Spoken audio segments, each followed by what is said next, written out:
Everything cut from Fallout 4's Nuka-World DLC.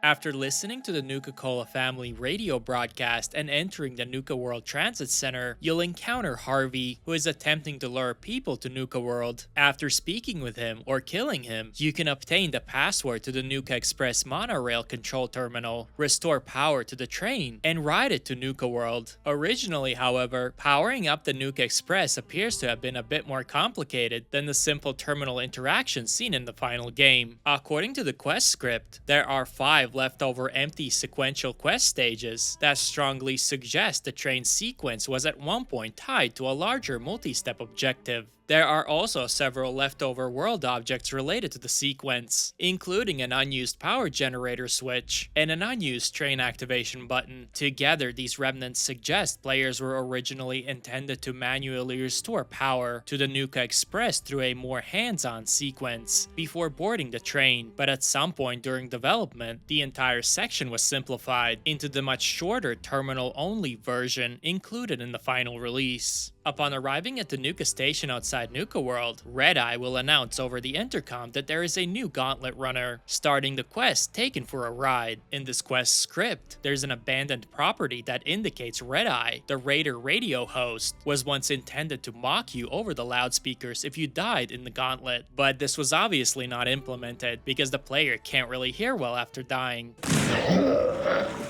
Red-Eye's character never appears in the final game, but can still be found in the test cell, DLC 04 alias cell. The Gauntlet is filled with the bodies of previous runners. An additional dead runner named Argus was also intended to appear somewhere in this death trap. He would have been a gunner, but no other information about him can be found. After getting through the Gauntlet, you will have to fight Overboss Coulter as the final challenge in the Cola Cars arena. Just before the fight, inside the locker room, Gage will reveal that the fight is rigged and that you need to use a Thirst Zapper squirt gun in order to short out Coulter's armor circuits and disable his protective electrical field, allowing you to actually damage him. In the final release, the Thirst Zapper you find in the locker room has infinite ammo. You simply equip it and spray Coulter until his shield breaks. But originally, the Nuka-World devs intended for the squirt gun to have limited ammo. You would have only had 10 shots to survive the fight. If you missed Coulter 10 times, you would have been completely out of water and permanently unable to break his shield. It's likely this ammo system was scrapped because it would have been too punishing for players at the time. Overboss Coulter was initially named Riker, a name still found internally in a few Nuka-World quests, such as MQ-01 Gauntlet under quest stages, and in MQ-02 when meeting with Mags Black. A quest stage still references, players said they regretted killing Riker. Once Coulter is defeated, Gage will proclaim you as the new Overboss and ask you to meet with him at the Fist Top Grill in Nuka Town. There, he will then ask you to meet with the gang leaders of the Disciples, the Operators, and the Pack in order to gain their support. The Disciples have an unused headwear item in the game files called the Faceless Killer Flight Cap. This item never appears anywhere in the final game, and it may have been connected to the cut Nuka-World Airfield location. Perhaps the Disciples were originally meant to be based there instead of Fisttop Mountain, and would have scavenged these flight caps from there. 2 cut notes written by unknown Disciple members were also left in the files. One named Disciple Note Daily Affirmations features a gang member hyping himself up, and the other named Disciple Note Dreams describes a member having nightmares about a unicorn they call Radicorn. In the Bradburton Amphitheater, where the Raider gang, the Pack, has their nest, there are 2 Nuka-Cola display racks on which you can place different Nuka-Cola bottles. This rack should have been able to be built in your settlements after you finish the Taken for a Ride quest, but due to a global condition set to 0 in its conditions, it never becomes available in the settlement menu. The Nuka Town Market is the main trading hub for Nuka-World, where you can purchase items and services offered by the enslaved traders. By one of the entrances, there is a traveling merchant named Caitlin Alden standing with her Pag Brahmin. This Brahmin was originally intended to be the unique Pag Brahmaluf, introduced by the DLC, but for whatever reason was never placed, and instead Caitlin appears with a normal Pag Brahmin. Maddox, one of the enslaved traders in the market who sells chems, has a non-functioning introduction scene. Just like many of the other market traders, he was supposed to react to you becoming the new Overboss, as well as give you more information about himself and reveal that he is a former raider. You were a raider? What happened? Yeah, a long time ago. Got in a scrap and almost bought it. Decided the lifestyle wasn't worth dying for, so I got out. He was also supposed to properly give you his unmarked quest to gather bloodworm meat for Calmax Silk. The same problem can also be experienced with Lauren Plummer, the bartender at Cappy's Cafe. Instead of playing her intro dialogue, she defaults straight into merchant dialogue, leaving large amount of her voice lines unused. You want to stay here? Even though you have to work for raiders? You say raiders like there's something worse than normal folks. I'll tell you what raiders are.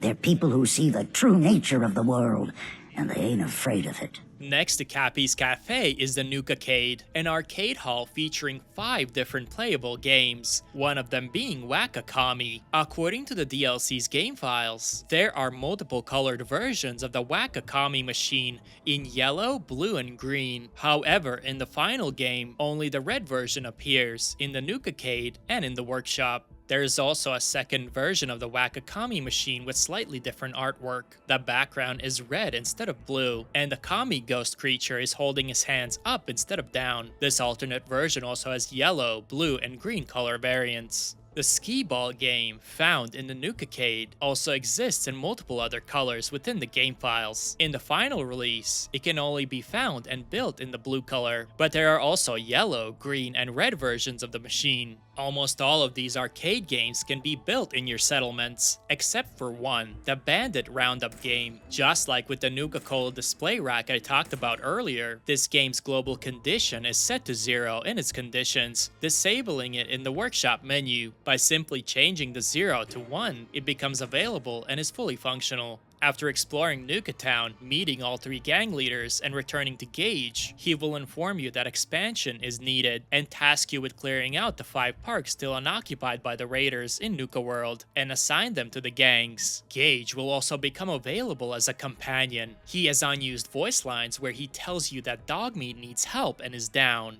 Dogmeat could use a little help. Dog got his ass kicked, didn't he? Your pooch has seen better days, boss.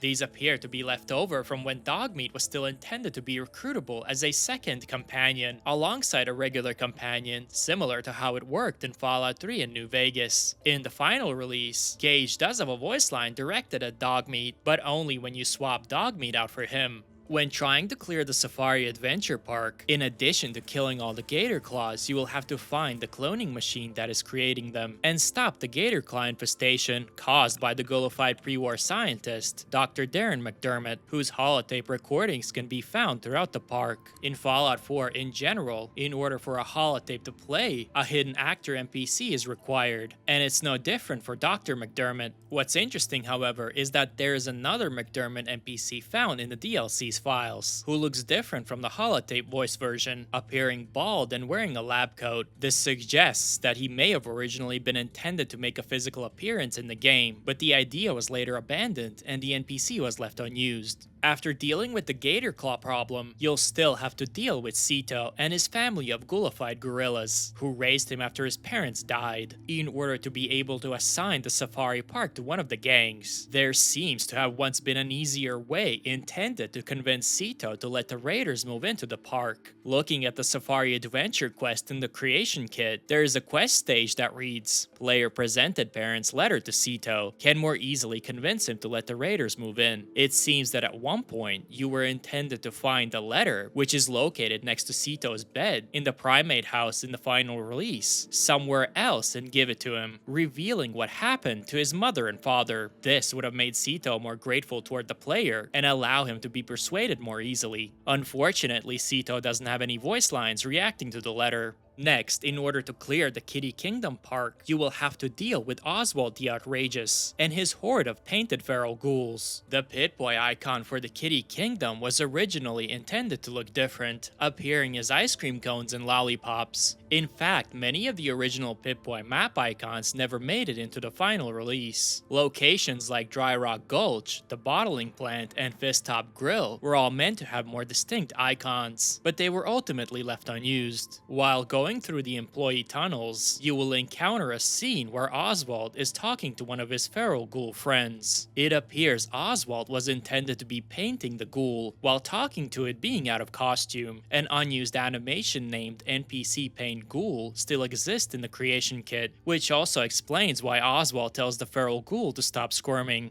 Now, stop squirming. Oswald also has several unrecorded voice lines that were at some point intended to be shouted during his fight with the player in King's Court Theater, found under Oswald's stage greetings. He would have said lines such as, "Have you ever heard of the Philosopher's Stone?" and "You're holding up the show, assistant. I need to know if you have some money I can borrow." He also has a line saying, "Don't get your hackles up, have a look in the suitcase." This may indicate an alternate quest design, as there is an unused container in the files named DLC-04 Stage Suitcase. Nothing like this appears in the final release. There is no suitcase, and after defeating Oswald in the theater, you simply take the elevator to the roof. In the Galactic Zone, during the Star Control quest, you'll need to gather 20 star cores in order to disable all of the robots inside and make them friendly. You can also complete the quest by destroying every robot in the park instead, but this is far more difficult, as you have to track down and kill every single robot hidden throughout the Galactic Zone. Interestingly, however, looking through the Star Control quest script reveals that an alternate option was cut from the final game. Originally, the Star Control terminal contained a protocol called Tracking Bug, which would place quest markers on the map for every remaining robot straggler, preventing players from having to hunt them down manually. This would have made clearing the park significantly easier. However, the feature was ultimately disabled, as the protocol was locked behind a condition requiring the player to install 500 star cores in order to activate it. Obviously, only 35 star cores exist in the final game. A slightly different spacesuit with a Nuka-World tag also exists in the game files, and may have been intended to appear somewhere in the Galactic Zone. In the World of Refreshment Nuka-Cola bottling plant, a group of gunners can be found dead alongside a holotape from Corporal Downey, revealing the group to be a gunner recon team led by Sergeant Lanier, who were all cut down by the Nuka-Lurks. Additionally, there was meant to be another cut holotape found on Lanier, recorded by the Sergeant herself, shortly after arriving at the bottling plant and before encountering the Nuka-Lurks. This is Sergeant Lanier, audio log, day 1. We've lost contact with Colonel Cypress at HQ. My private tells me the damage to our comms is irreversible, so this log will have to do. We've infiltrated a place called Nuka-World. It's not in the best of shape, but promising for salvage. We're securing a small camp, and once that's done, I'll be sending out individual teams to the surrounding areas. The first location is the Nuka-World bottling plant. The second is Kiddie Kingdom. I'm not setting any high hopes for Kiddie Kingdom, but this bottling plant could be big. The group is also found next to a locked door that, after restoring power to the entire park, will unlock and grant access to the secure beverage lab, where you can obtain the schematics to craft the Nuka quantum grenades. In addition, it was once intended that you could also acquire and craft Nuka cherry grenades, which, similar to the quantum grenade, would have released a weaponized Nuka cherry. Unfortunately, this grenade never made it into the DLC. After finishing the process of clearing all the parks, assigning them to the gangs, and taking over settlements in the Commonwealth for the Raider factions with the help of Shank, the gang that received the fewest territories will eventually rebel against you, taking control of the Nuka-World power plant and starting the quest Power Play. In this quest, you must assault the power plant and kill the traitorous gang boss. Although there's no major cut content within the quest itself, the power plant does contain 2 cut pre-war holotapes that were intended to appear and be found inside the facility, revealing even more about the Nuka-Cola company and its illegitimate business practices. One would have been called Dusty's Message. Hey, Sabir. It's Dusty. Some guy named Ernie Messenger came up in here today. Said we can't store any more waste under the bottling plant while we're waiting for the new disposal system to come online. Seems like some of the barrels started leaking, so they got a bit of a mess on their hands. Luckily, the runoff's just going into their little river of quantum. As long as kids keep their hands inside the ride, we're good. Anyway, see if you can give Troy a call and get him to let us use Fizz Top. so much room in there. No reason we shouldn't be able to use that for storage. And the other is named Maya's Message. Sabir, we seriously need to do something about these know-it-all union guys you hired. They keep complaining that things aren't up to code, that they violate Department of Labor regulations. I thought the whole idea was to hire inexperienced people that don't know the difference. If you end up costing the corporation money on this, it's on your head, not mine.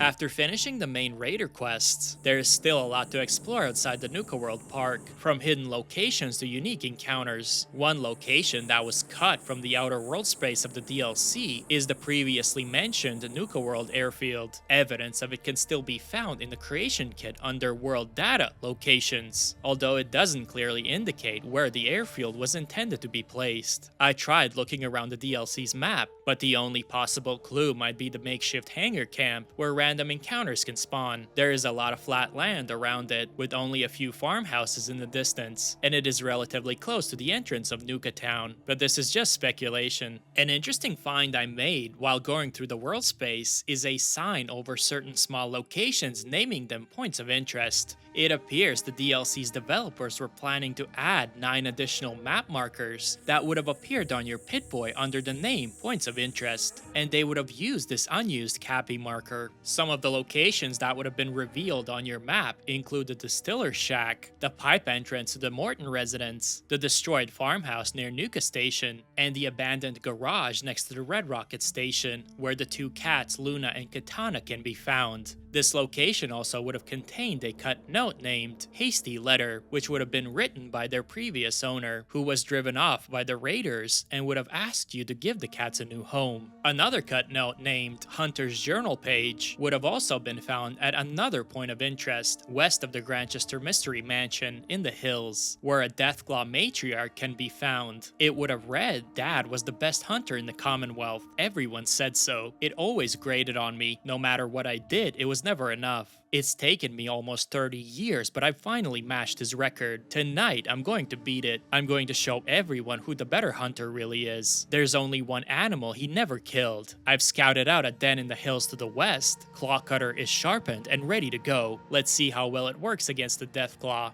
While traveling around Nuka-World, you will no doubt encounter the annoying flying ant swarms buzzing around the map. When killed, these creatures were originally intended to drop an unused consumable called flying ant meat, which can still be found in the DLC's test cell, Test Quarry 01. Instead, they simply drop regular ant meat in the final release. This is probably one of the best known pieces of cut content from this DLC, so I'll keep the mention brief. In the item database, there is an unreleased fully coded item called the Lucky Rabbit's Foot. The developers programmed it as a weapon that you were supposed to equip in your grenade slot. As long as it was equipped, it granted a perk that gave you plus 3 luck and a 10% XP boost. Supposedly, it would have been a rare drop from the Nuka-World Raiders. The last thing that might have been cut from the DLC is a swing ride. Now, I'm not entirely sure about this one. I couldn't find the ride anywhere in the DLC, but I could be wrong about that. The ride exists under static world objects in the creation kit and has no world reference attached to it. It's also a pretty large ride, so I feel like if it actually appeared anywhere in Nuka-World, you would probably be able to see it. But if I'm wrong, let me know in the comments. It looks pretty cool. Hey, but if you guys enjoyed this video, check out my Far Harbor cut content video next. There's some crazy stuff in there. Thanks for watching.